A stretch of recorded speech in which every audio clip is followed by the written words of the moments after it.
Welcome to the HR Chat Show, one of the world's most downloaded and shared podcasts designed for HR pros, talent execs, tech enthusiasts, and business leaders.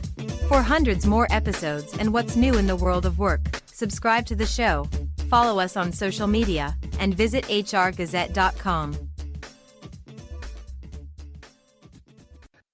Welcome to another episode of the HR Chat Show. Hello, listeners. This is your host today, Bill Banham. And in this episode, we're diving into the evolving world of global recruitment and strategic hiring with a guest who knows how to scale at speed.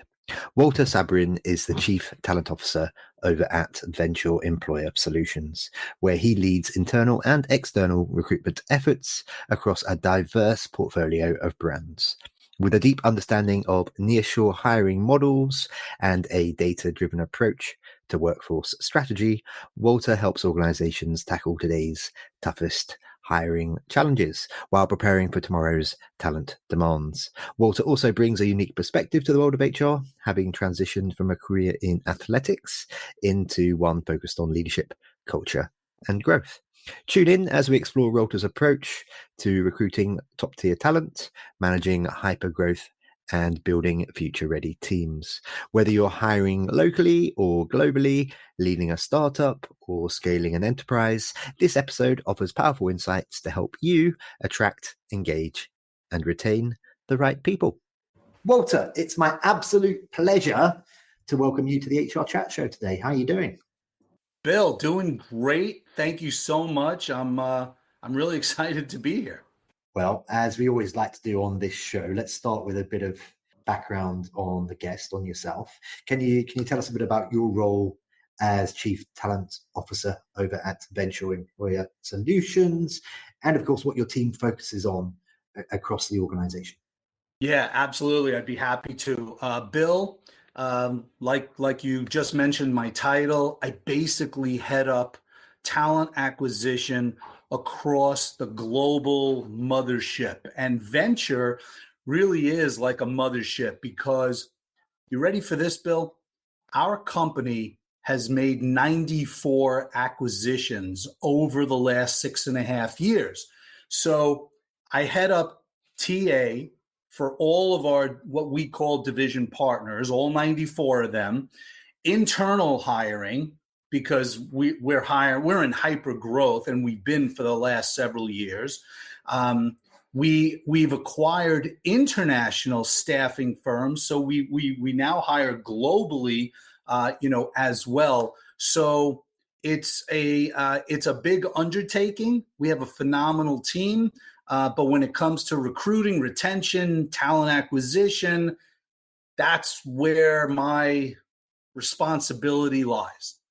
Okay, so in conclusion, a pretty busy guy by the sounds of it. First off the cuff question for you. I did warn you before we hit record today that I like to keep the conversation with the throw questions here and there. One thing that I just heard from you is that not only are you responsible for external facing hiring and talent sourcing, but actually you're instrumental in bringing internal talent into your organization as well, because you're acquiring all these other businesses. What are some challenges of internal hires versus a more traditional TA recruitment role? Yeah, what are some differences there? Well, I think because we act somewhat like a private equity firm, and we have all these portfolio companies, we still have to maintain a common culture, and that really what I would say is it's not necessarily a challenge, but we have to keep our eyes on the prize when it comes to that. Our culture is everything to us. So we're acquiring companies that may be in our industry, may not be in our industry. We've acquired payroll companies, technology, HR outsourcing firms. But whichever of the companies we acquire, and then we go to hiring, we want to keep the alignment in our culture. And I'm going to tell you what our cultural motto is, Bill, and it's a unique one, and I happen to love it. Our motto is violent execution. Now, that speaks to me. I love our motto. I love our culture. It's exciting. It's competitive, but it also gets the job done. But violent execution, to be honest with you, it's not for everyone. But we've adapted it to our company and our culture. Thanks for listening to this episode of the HR Chat Podcast. If you enjoy the audio content we produce, you'll love our articles on the HR Gazette. Learn more at hrgazette.com. And now, back to the show. Okay, it's not heads rolling off platforms somewhere. Not that kind of violent intensity. Very good. So you've had a fascinating journey from athletics to talent strategy, Walter. How has your experience as an athlete influenced your approach to hiring and leadership? Yeah, I'm very, very grateful for several reasons. Just as a teenager, through high school, through university, college, and even after that, being a competitive tennis player. I had aspirations of being the next John McEnroe with hair, and I feel it served me tremendously well to take into my business and then my talent acquisition career. It's taught me discipline. It's taught me to compartmentalize my life. In other words, I could have some bad things happening, some extra good things happening, but when you step on that tennis court, you got to leave it. You got to leave it in the clubhouse. When you step on that court, it's all business all the time. And it's pretty much the same thing, when it comes to work, when it comes to, showing up at the office, no matter what's happening outside the office, I got to leave it outside the office. And the other thing that I am very grateful to have received, what I feel from, my tennis playing career, is a short-term memory. You're never as good as you are when you win a point, and you're never as bad as you are when you lose a point. So in my recruiting career early on, I would see recruiters next to me slam the desk and need to take the rest of the day off because someone accepted a counteroffer. Or they go out celebrating on a 4-day binge because they made a great hire. And, I just, because in tennis, it's a long journey. 1 point doesn't make a match. So whether you win a point or whether you lose a point, whether you make the hire or lose the hire, you got to get on to the next point. You got to get on to the next candidate. I feel that's been extremely valuable for me, and then also as I've grown in my career to share with my teams. And I'm guessing that you're also a proponent of healthy body, healthy mind as a mantra. Is that fair to say, given your background? Yeah, 100%. Not just like healthy, but this is something that I feel is missed in the HR recruiting space. How about some practice? How about even though you've been doing it for a while, you watch Rafael Nadal before he retired. I mean, that guy, best player in the world, and he's out there practicing. He's out there practicing forehands and backhands, and recruiters and HR executives. How about practicing, improving, learning? I mean, there's plenty of excellent podcasts.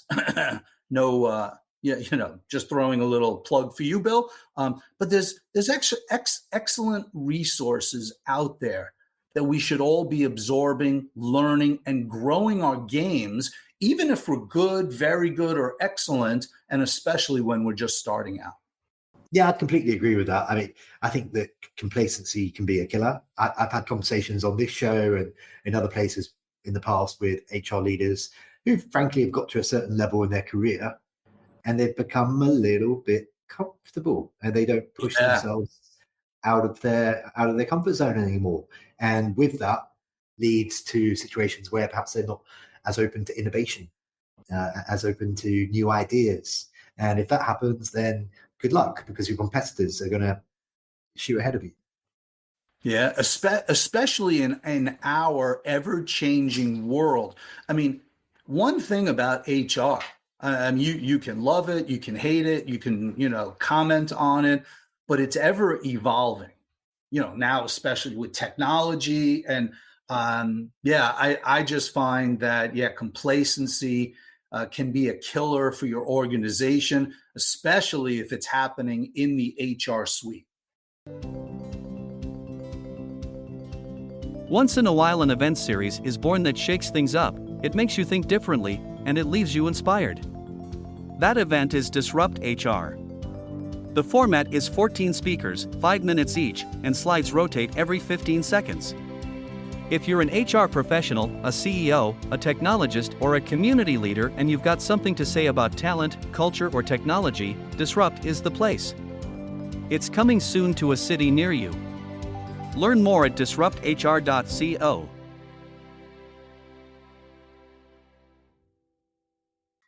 Okay, so now let's talk about nearshore hiring and global workforce strategies, Walter. Vensure has a strong focus on nearshore hiring solutions. What does that mean in practical terms, and how does it help organizations expand their talent pools? Yeah, so I got a great story for you, Bill, if that's okay. About 6.5 years ago, Vensure Employer Solutions, we were I would say a small to mid-sized growing company, and we discovered an international staffing firm called Salvo Global in Medellin, Colombia. And I was sent there to go check it out, to see if this is something that Vensure, could utilize. And literally, I get to Medellin, Colombia. There's about 11 people there in a house, not even in an office building. They're working out of a house. And what they do is they live in Colombia and they work for a US company.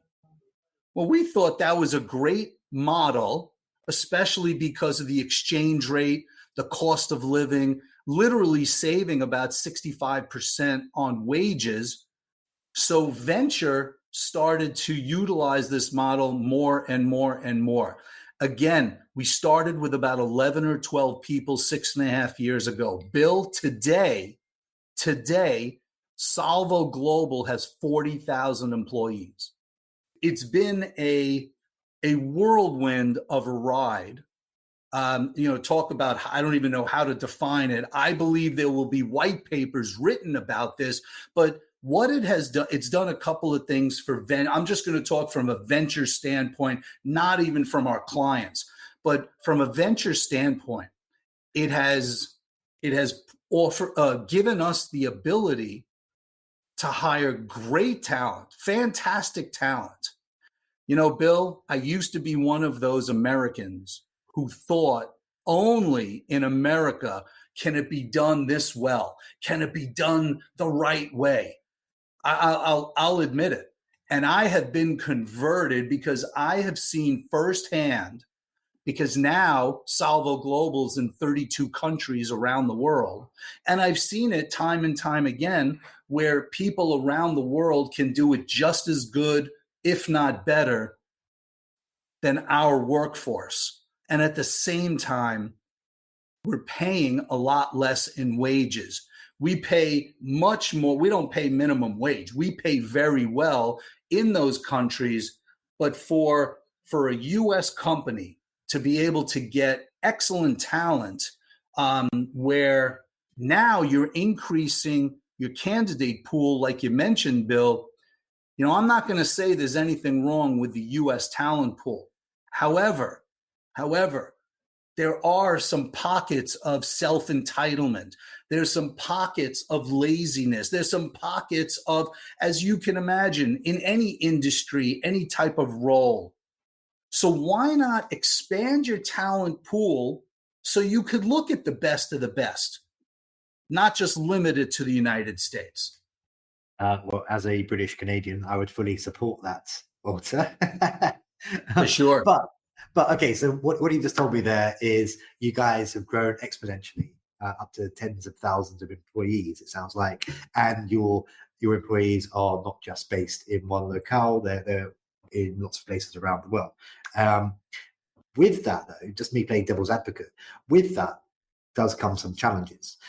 Scaling at speeds does mean, for example, it can be difficult for new hires, new employees to connect with the original why of an organization, that the original dream of the co-founders, of the original leaders. And then if you add another layer of complexity when it comes to that connection, which is different cultural norms and values, if you've got employees in different countries, I guess that could potentially add a layer of complexity as well.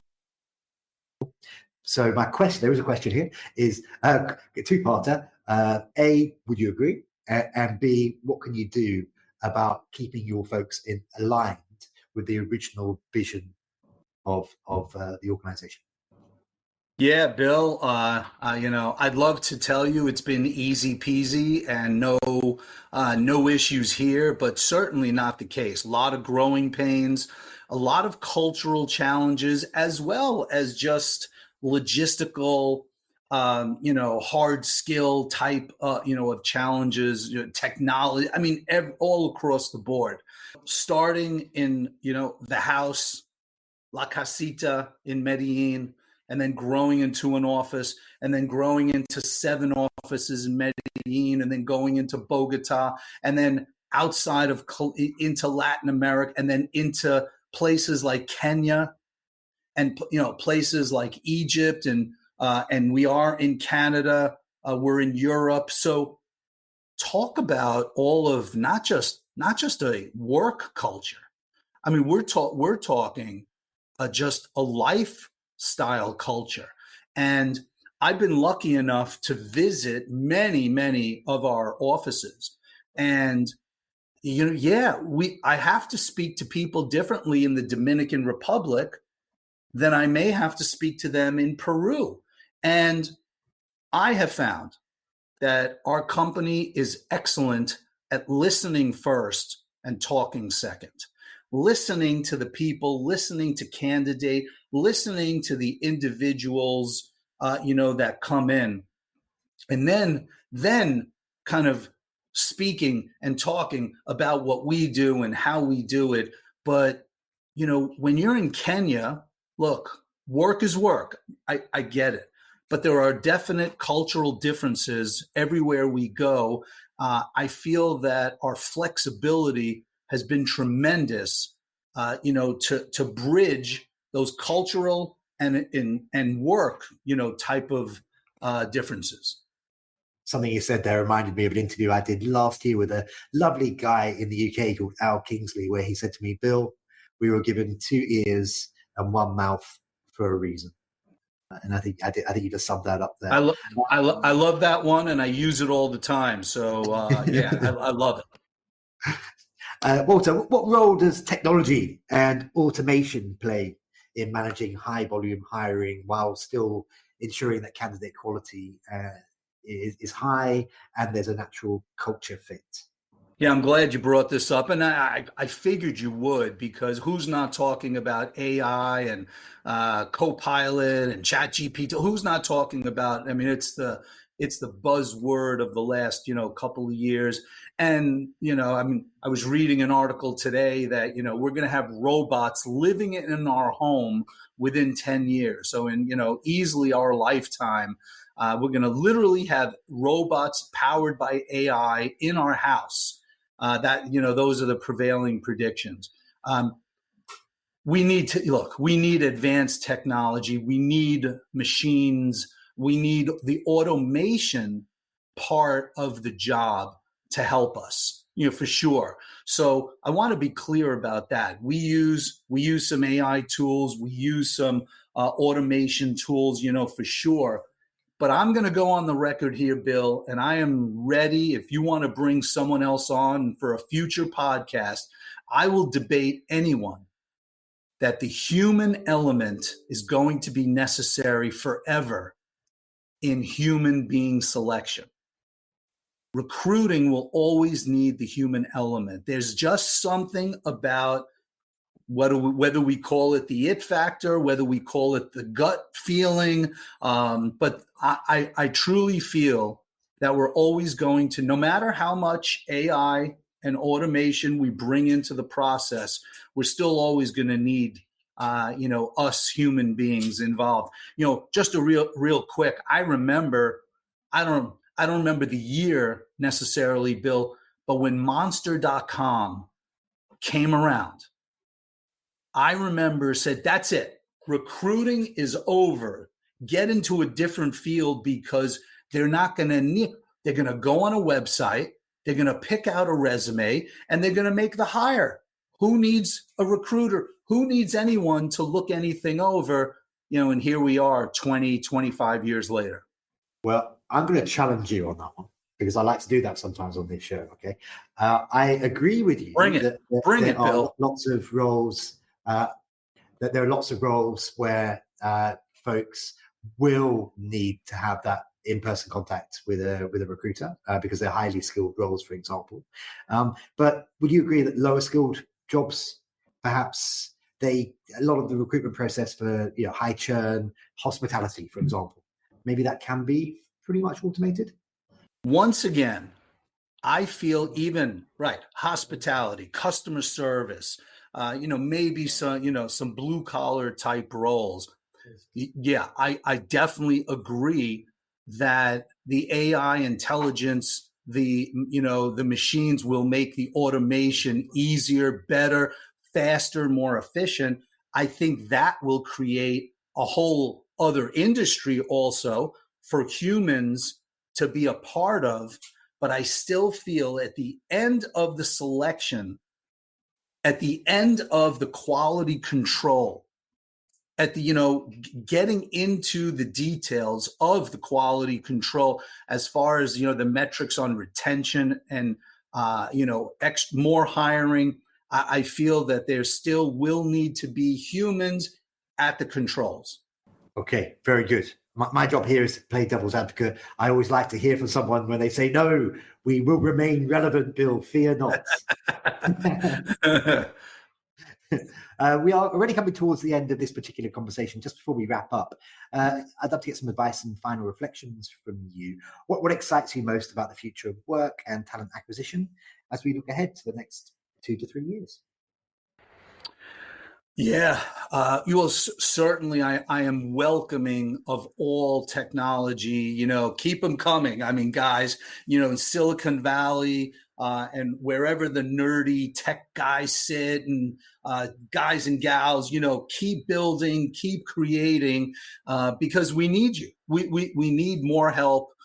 So I certainly welcome. I can't even imagine some of the technology that's ahead of us. So. I'm certainly very, very looking forward to that. I'm also, we're still coming out of the COVID years. We're coming out of the Great Resignation and quiet quitting and all those corny terms that has shifted the workers, the employers, the employees. And I'm really excited because I see a lot more listening from the employers, a lot more open and transparent communication to the employees, which I think was well needed. And I think pre-COVID, there was not as much transparency going on. I feel the employees have risen or have grown in the level of respect that they are receiving from employers. And I'm very interested and curious to see that continues, where it goes, and how it affects, I'm hoping in a very positive way, but how it affects the employer-employee relationships. Excellent. And just finally for today, Walter, how can folks connect with you? Is that LinkedIn? Do you want to share your email address? Are you all over the other socials? And of course, how can folks learn more about Vensure and all the work that you guys do over there? Yeah, and thank you for that opportunity, Bill. And by the way, it's really, really been a pleasure.